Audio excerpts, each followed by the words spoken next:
जय जगन्नाथ। आज ब्लॉग को आउे आप स्वागत जनाऊँ। चलतु भिडियो स्टार्ट करवा।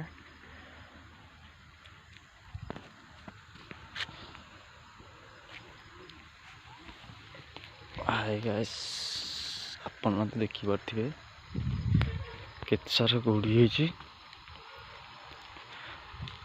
माने एते कुहुड़ी जे केते काकर पड़ा देखु।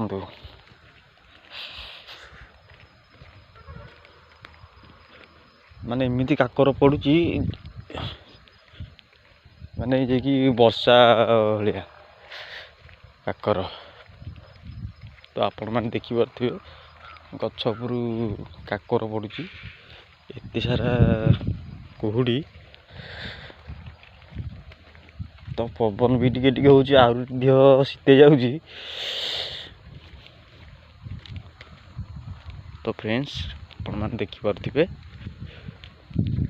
देखु केते सारा कुहुड़ी। रास्ता भी देखा जाउनी।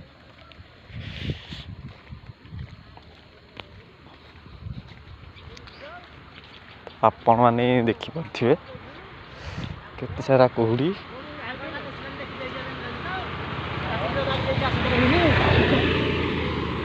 तो आपण मैंने देखी पारे तो रास्ता भी देखा जाउनी। आमे केनाल आइचु।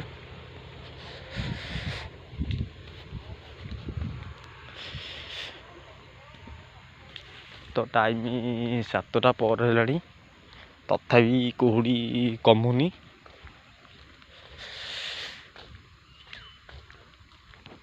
तो सबुठू आज अधिक कुहुड़ी होची। तो एते मात्रा रे काकर पड़ी जे कि एक वर्षा होची। तो आपण मैंने देखी पारे। तो फ्रेंड्स